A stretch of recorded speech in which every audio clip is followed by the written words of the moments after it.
Nick, we're going to start with you. You've played against Darryl, you've coached Darryl, and you've coached against Darryl. You've done all three of those things. What's the most unique one? Which one do you enjoy the most, or did you enjoy the most, and how do they differ? Well, the most unique is obviously when you have an opportunity to play against him. You know, he plays obviously his style of game and on the edge. And, you know, when we played against each other, it was kind of my job to make sure he wasn't too crazy, you know. And we had pretty good battles there when he was in Grand Rapids and I was in Cleveland. And got some really cool family photos of that one, too, of us lining up, obviously right wing, left wing, so we get to face off against each other. And it was actually my idea. Actually, I told my coach that you should play me against him. As much as you can, you know, maybe he's just going to respect me just an ounce more than he would respect the normal teammate, and he might not abuse me quite as badly as he was abused someone else, you know. So obviously that's unique. You know, the only thing we didn't get to do was ever play together, which would have been pretty amazing. You know, I think our styles would have complemented each other really well. Actually, I'm obviously was a shoot first guy, and he obviously has great vision and sees the ice way better, and didn't realize that actually until I coached him, that his vision was as solid as it was. You know, obviously we both left home at our young ages to go play hockey, and I didn't really see his junior career or first couple years of pro, other than a few times we played against each other. So to when I started coaching him, to see the vision and see the type of hockey player he is, was an awesome experience. Actually, I don't even know if I could describe how fun that year was that we were together. Darryl, same question, but when you look across the ice, or when you looked behind you when you were playing with Kalamazoo and Nick was wearing a suit, the Nick Bootland pose, which is a real thing, the way he stands behind the bench, it's the same form every game, all the time. What did you think about your brother as a competitor, and then having to shift roles to respect him as your coach, different than just respecting him as a big brother, and then now looking forward to this weekend and maybe even last year when they were in Colorado, what it's like to look at him as the opposing coach? Well, it's a pretty cool experience to play against him, that's for sure. I always up for those games, and it was always a lot of fun, you know, chasing him around and trying to get him to fight me and bugging him and being a pest. But you know, with him coaching, it was an amazing experience. You know, I realized how good of a coach he really was or is, and you know, it reminded me a lot of my first year coach, Claude Noel, and I always said he was the best coach I ever had. So it was a fun year. It was tough to leave, and you know, I'll cherish it forever. I read that you made a statement in a paper article in Colorado that you were molded on the pond playing against Nick and his friends. Nick is 3 years older than you are. What was that experience like, and did it help you cut your teeth, and is that partially the reason that you play the way you do? Oh, 100%. Yeah, it's you know, Hill and Callie and the boys always chased me around a little more than, you know, they went after Nick, stay away from Nick. So it was always play till I could get one of them to fight me, and you know, lose it on him and end up beating him and Nick pulling me off. So it was a lot of fun, and you cherish those days. When you guys played against each other, with each other, growing up on the pond and you were younger, who had the most wins? I remember when we were doing our Stanley Cup tour, you were talking about how many times you won the Stanley Cup, right? The imaginary Stanley Cup that every kid lifts over their head when they're young and they have dreams of playing hockey. Who always had the leg up when you guys were playing?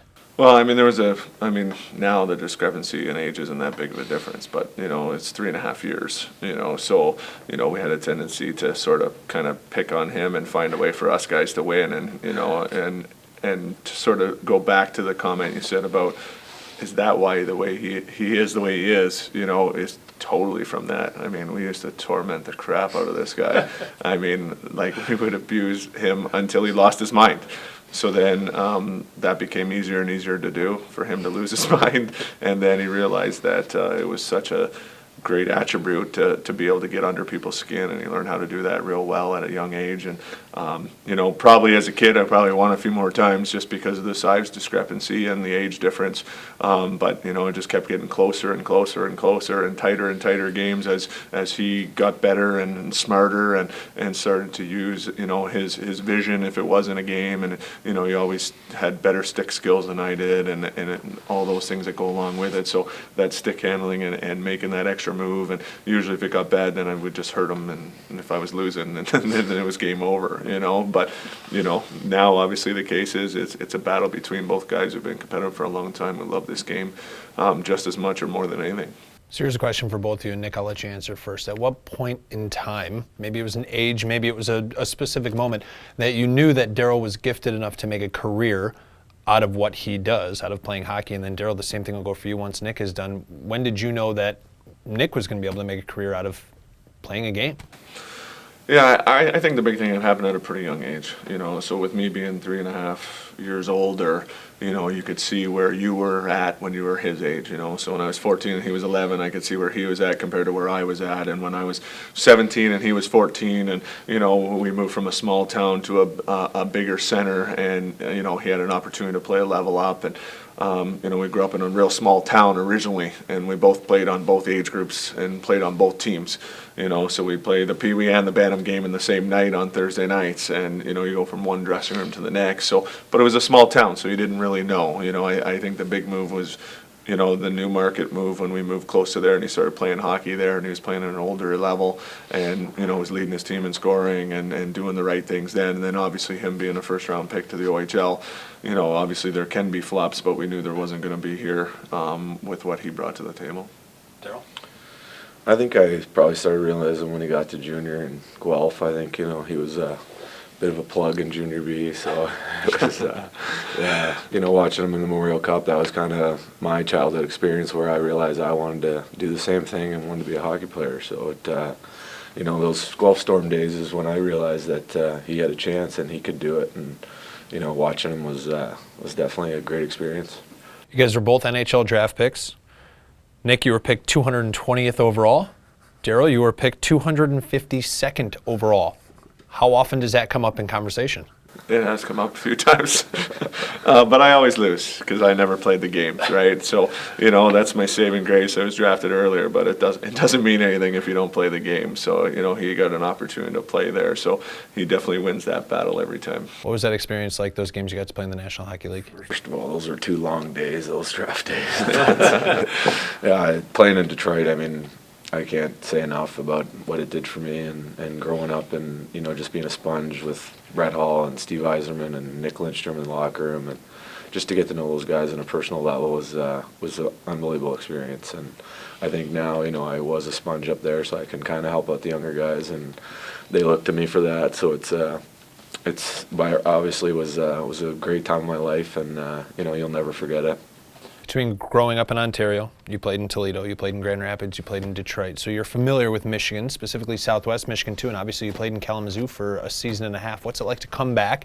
And I know once you got into the building, you came straight down to the locker room. You knew exactly where you were. You came down to Nick's office and you gave him a hug. And what's it like to be back in Kalamazoo, back in this building? Well, I got lost looking for the visitors' room, so that was a little new experience undoing the bag in there, but it's amazing, even Toledo, 200 people cheering my name last night was pretty amazing. And then, I probably had 25 tickets last night and played there when I was 20 years old, so a couple skeleton buddies that you don't see for a long time. So it was pretty cool with Ohio. And then, anytime you can get back to Kalamazoo, it's always been a blast. When I was in Grand Rapids, I came down here all the time to see him play, and it was it's a great place, and it's always going to be part of me and part of home. Mom's here this weekend. That'll be cool, won't it? Yeah, definitely. Made the trip. Who does she pull for?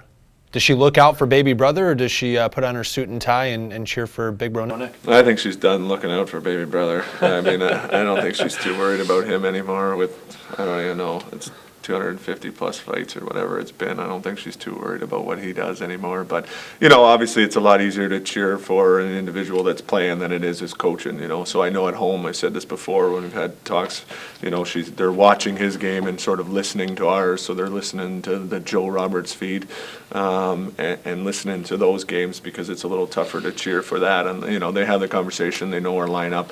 We don't talk a lot of hockey with mom and dad, but anymore since I coach. So, I think that, a little bit of rooting for that Colorado and for the individual to do well for sure.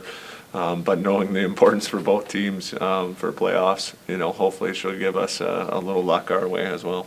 Darryl, you're a colorful player. You have a reputation. Nick is colorful in his own sense. Sometimes it revolves around a bad call or whatever. It's usually red, right? Usually pretty red. Yeah, that's right. You might be able to hide yours under your beard, but anyway, Nick is colorful in his own sense behind the bench. You're colorful on the ice. Does any of the emotion show in today's game sort of what Nick was like as a kid? And then Nick, for Darryl, when he was a kid, did you always know that he was going to be as colorful as he is now? I mean, the other day I saw him in a fight and he was pumping up the crowd mid-fight. I mean, is that something that you expected to see out of Darryl? You want me to go first? Go ahead. Yeah, there was no doubt. I mean, it was an absolute no-brainer.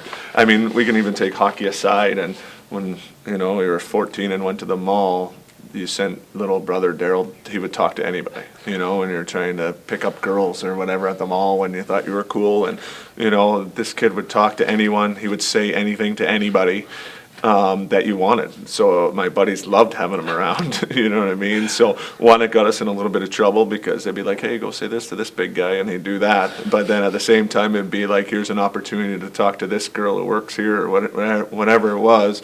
We'd always send Darryl. It was just an easy feed. There was no doubt that he was going to be a colorful guy. And, I mean, it just speaks for the passion for the game as well. You don't do what he does for as long as he has, and still he's that way. It's not a sometimes thing. It's not a part-time thing. It's not a show. It's just who he is. When he played here, when Darryl got to the rink in the morning, you knew. And when Darryl left in the morning, you knew. I mean, there was a distinct difference in your locker room, and I'm sure the guys in Colorado feel the same way.